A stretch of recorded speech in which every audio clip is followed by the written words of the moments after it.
नमस्कार मित्रों। अक्सर हमारी दक्षिणा, हमारी शुल्क, हमारी फीस, जो भी कहना है कह लीजिए।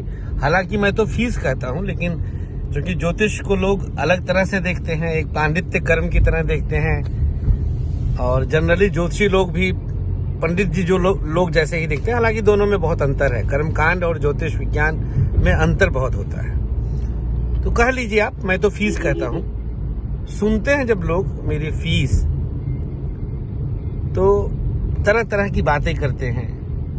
हमारे कार्यालय के द्वारा जब उनको फीस का जो डिटेल भेजा जाता है, उसकी फोटो लेते हैं और उसको एज इट इज हमारे पोस्ट के कमेंट्स में, वीडियोस के कमेंट्स में डालते हैं कि तो इतना पैसा लेते हैं। हाँ, मैं लेता हूँ फीस।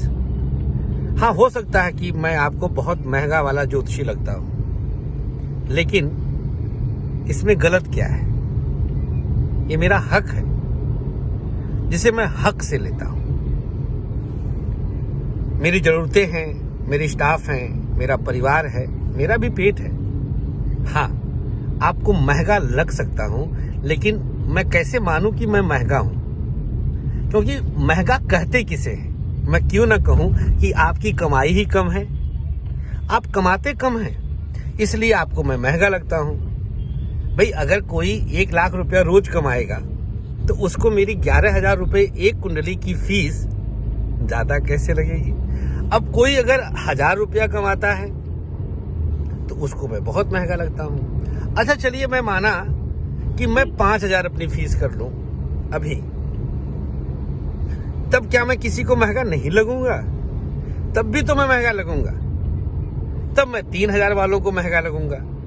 चलिए, 5,000 में तो 1 महीने का दूध दे देते हैं, 1 महीने की सब्जी हो जाती है। तरह तरह से आप लॉजिक लगाते हैं, है ना? लगाते हैं कि नहीं लगाते हैं? हाँ, मैं महंगा हूं क्योंकि मैं सच बोलता हूं।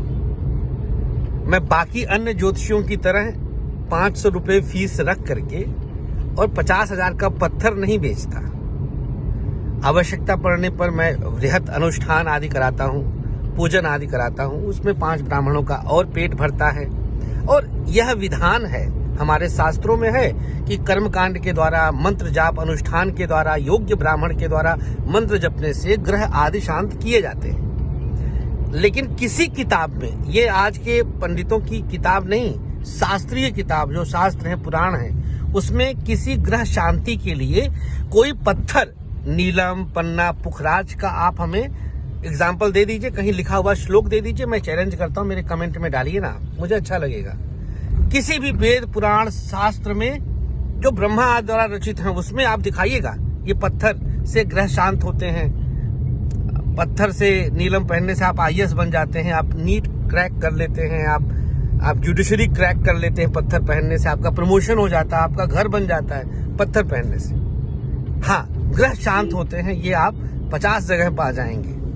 तमाम पुराणों में इसका आता है। ग्रह शांति के लिए संतान योग नहीं है तो पुत्रेष्ट यज्ञ आदि के वर्णन आते हैं। भगवान श्री राम आदि के जन्म के काल में भी था, उसमें सब आता है। पत्थर नहीं आता। तो मैं अनुष्ठान बताता हूं। मैं ये बोल रहा था, हाँ, मैं महंगा हूं क्योंकि मैं घरेलू उपचार बताता हूं। मैं फीस को अपनी पवित्र कमाई समझता हूं। हाँ, मैं महंगा हूं क्योंकि आप कम कमाते हैं। तो मेरी फीस पर आप क्वेश्चन मार्क मत उठाइएगा। मैं अपने हक से मैं अपनी फीस लेता हूं और लूंगा। आप कहते हैं कि अरे, एक की कुंडली आप फ्री में देख लीजिए तो क्या हो जाएगा? तो अगर मैं आपकी, चलिए माना मैं आपकी एक की देख लेता हूं, सच में मेरा कुछ नहीं बिगड़ जाएगा, लेकिन फिर मैं बाकी की क्यों ना देखूं? Question mark. मेरे लिए तो सब बराबर है। आपको जानकर ताज्जुब होगा कि मैं अपनी पत्नी से भी फीस लेता हूं। हाँ, मेरे पिता भी स्वतः फीस देते हैं। तो फीस हमारा अधिकार है। आप फ्री में क्यों चाहते हैं? हम सड़क पर आ जाएं? अच्छा बताइए, हमें क्या फ्री में मिलता है? कुछ इस ब्रह्मांड में कोई वो चीज बताइए जो हमें फ्री में मिलता हो। क्या आपके पति, आपके पिता या आपका बेटा या आपके कोई भी आपका सगा संबंधी या आप फ्री में कहीं जॉब करते हैं? नहीं ना, फिर हमसे क्यों चाहते कि मैं फ्री में कुंडली देखूं? हाँ, मैं महंगा हूं और मैं हमेशा निठल्लों के लिए महंगा लगूंगा, लेकिन अगर कोई क्षमता जानेगा, समझेगा, तो उसको मैं महंगा नहीं लगूंगा, क्योंकि उसे पता है कि संतोषी कौन है और ज्योतिष क्या है। शुक्रिया, थैंक यू, टेक केयर।